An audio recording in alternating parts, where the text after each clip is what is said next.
Welcome once again to Lehto's Law. Here's Steve Lehto. I seem to recall a story from a couple of years ago. It happened in Michigan where somebody stole a house. I think it was a small house. It may have been a mobile home type house, but someone just stole someone else's house. And it happened kind of out in a rural area.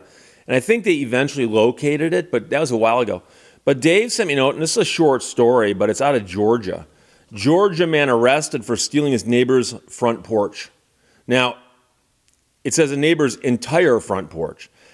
To be fair, the front porch was not attached to the house at the moment it was stolen, but it was an entire porch structure that was sitting on a piece of property, and there were no trespassing signs all around it, which is another problem. And somebody came by and just said, "Oh, hey, a porch," and grabbed it. And this is not the kind of thing like, oh, you're walking along, you see a quarter on the ground, you reach and you pick it up and keep walking. This would have taken some effort to pick up and haul off. And so probably more than one person ignored the no trespassing signs to grab this porch that wasn't theirs. The porch was valued at $3,000. TheMessenger.com ran the story written by Elizabeth Urban. But a Georgia man is now facing a felony charge, accused of stealing a wooden porch from his neighbor. The porch owner told investigators that while his property may have an abandoned look to it, the porch and other items on his land are not up for grabs. It's a full 8 by 10 foot porch.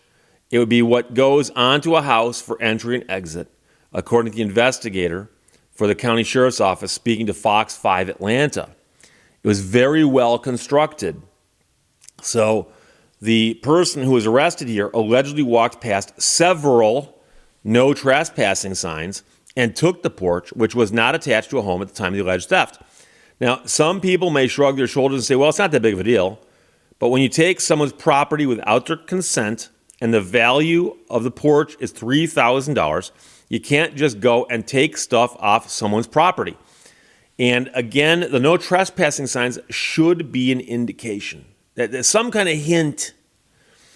Deputies had identified the man as a suspect and had been on the lookout for him for several days when they were called to his home for a domestic disturbance. They said the man had gotten into a fight with his wife and had been throwing rocks at their house. So he's throwing rocks at his own house. Someone calls the cops. There's a man throwing rocks at his own house.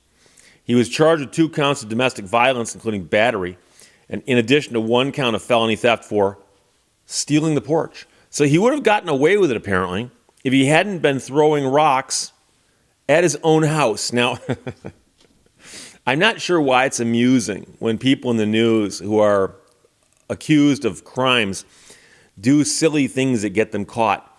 This right here might be one of the sillier things that got someone caught. But I have to tell you a story. And by the way, that's the entire story. That's the entire story. There was a porch for a house sitting on a piece of property. Guy comes by, picks it up, takes it away, ignoring the no trespassing signs. Later, when the police are called to his house because he's throwing rocks at his house, the police go, "Hey, ain't that the porch we've been looking for?" So now the guy's in trouble for that also.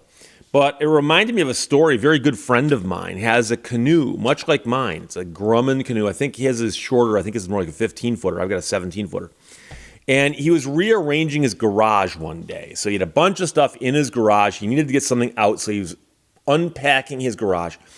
And he picked his canoe up, which one person can do, and he put it down next to his garage. Now, here's the thing. Next to his garage is still behind his house, backyard. It's not near the street. There's a long driveway down to the street, but he picks the canoe up and puts it next to his own garage, unpacks some more stuff out of the garage, and then he decides to take a break for lunch.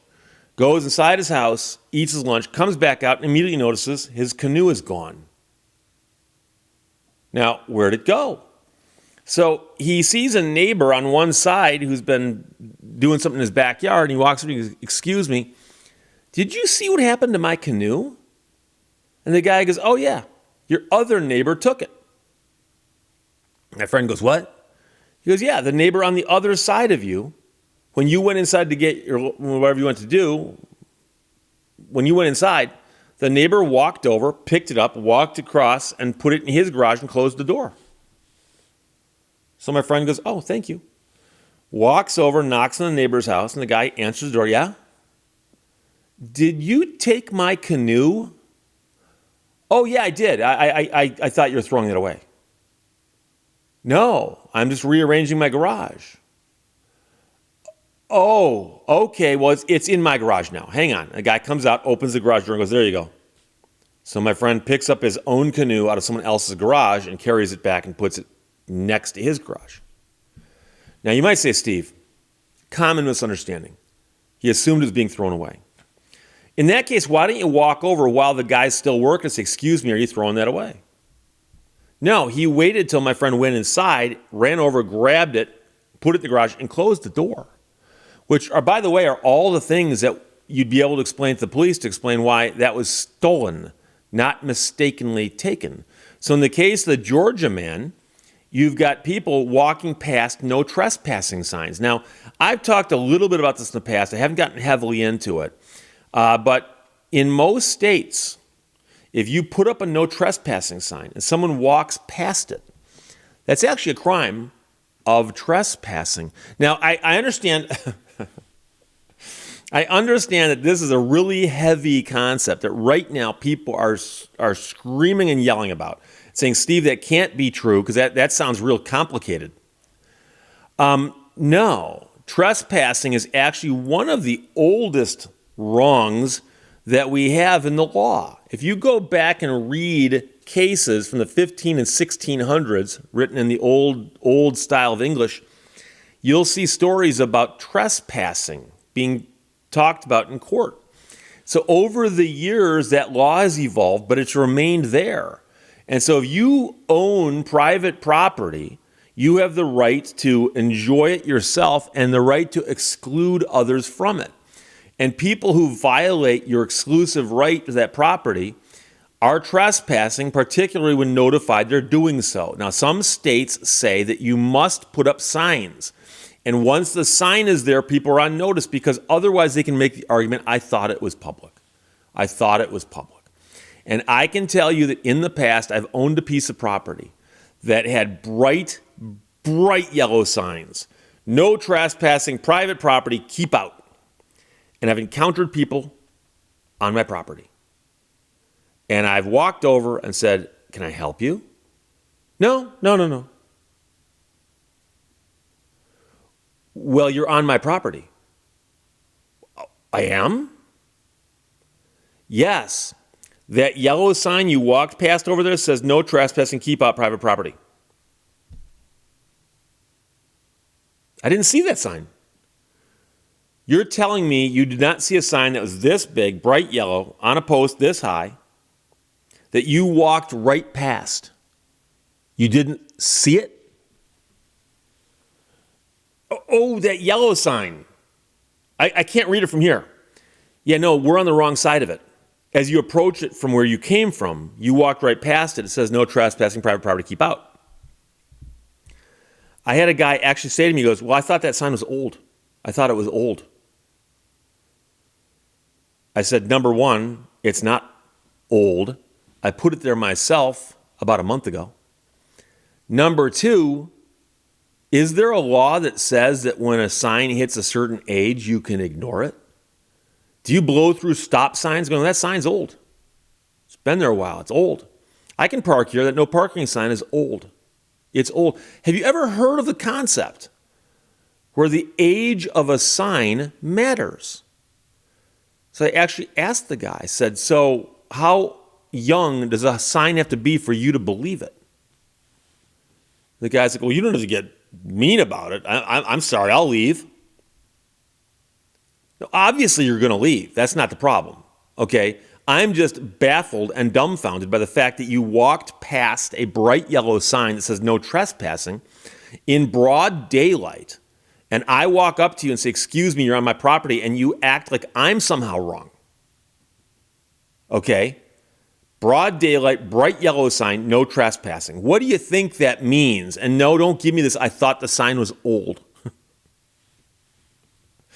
The sign can be old. As long as it's still private property, there's no trespassing.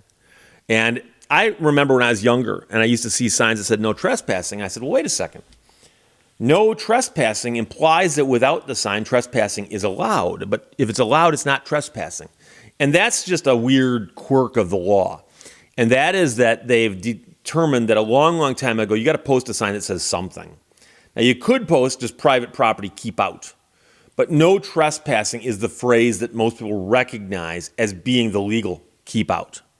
So if you have private property and you want to keep people off of it, in many states, they'll actually say the signs need to be this big and say this, but if you post them around the edge and someone walks past it, they're breaking the law. So in Michigan, there's a certain size. I forgot what it is, but my signs were all the correct size. And it says if you catch somebody doing this and they, in violation of your sign, you have a choice. You can call the cops and ask to have them arrested, or you can find out who they are and you can sue them. You can sue them. And by the way, you can do both if you want to. You can call the cops and you can sue them once the cops find out who they are and write up a police report. So there you go.